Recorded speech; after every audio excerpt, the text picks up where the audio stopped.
నమస్తే, నేను Roja. Welcome to special debate. H1B భారతీయుల్లో కలవరాన్ని కలిగించింది. వీసాలపై ఫీజు పెంపు వ్యవహారం ఎన్ఆర్ఐల కొంపముంచుతోంది. అమెరికా వెళ్లాలనుకునే వాళ్ల కలలను కల్లలు చేస్తోంది.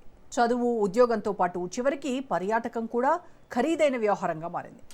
రోజుకో సంచలన నిర్ణయంతో దడ పుట్టిస్తున్నారు ట్రంప్. ఇంతకీ H1B వీసా విషయంలో డొనాల్డ్ ఎందుకు ఇంత కఠినంగా ఉన్నారు?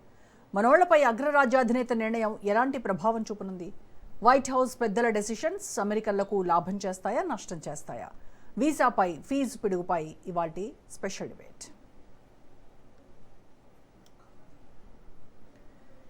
భారతీయులను ట్రంప్ టార్గెట్ చేస్తున్నారు. నిన్నటి వరకు సుంకాలతో విరుచుకుపడ్డాడు. నేడు ఇండియాకు ఆదాయం తెచ్చే భారతీయుల డ్రీమ్ను నెరవేర్చే H1Bని లక్ష్యంగా చేసుకున్నారు. H1B ఆశావహులకు అమెరికా మళ్లీ షాక్ ఇచ్చింది. వీసా దరఖాస్తులపై కొత్తగా $1,03,265 రుసుమును ప్రతిపాదించింది.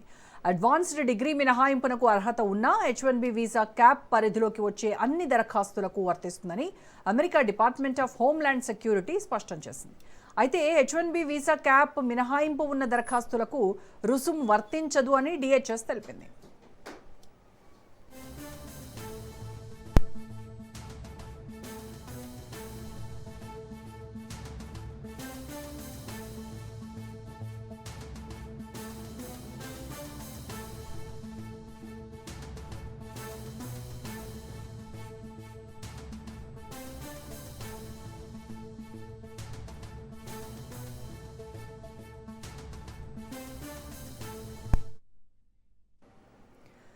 H1B అప్లికేషన్ ఫీజు కాకుండా ప్రత్యేక అదనపు ఫీజుగానే $1,03,265 వసూలు చేయనున్నారు.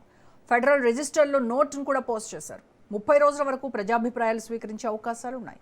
దీంతో ఏడాది చివరికల్లా కొత్త రూల్స్ అమల్లోకి తేవాలని DHS భావిస్తోంది. ఇప్పటికే H1B వీసాపై $1,00,000 ఫీజు వసూలు చేయాలన్న ట్రంప్ సర్కార్ ప్రణాళికకు న్యాయస్థానంలో చుక్కెదురైంది. అయినప్పటికీ కొత్త ప్రతిపాదనను తెరపైకి తెచ్చింది ట్రంప్ సర్కార్.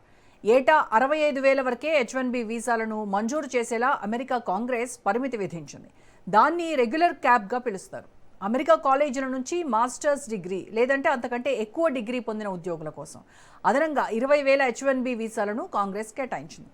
అదనపు వీసాలను కూడా మాస్టర్స్ క్యాప్గా పరిగణిస్తారు.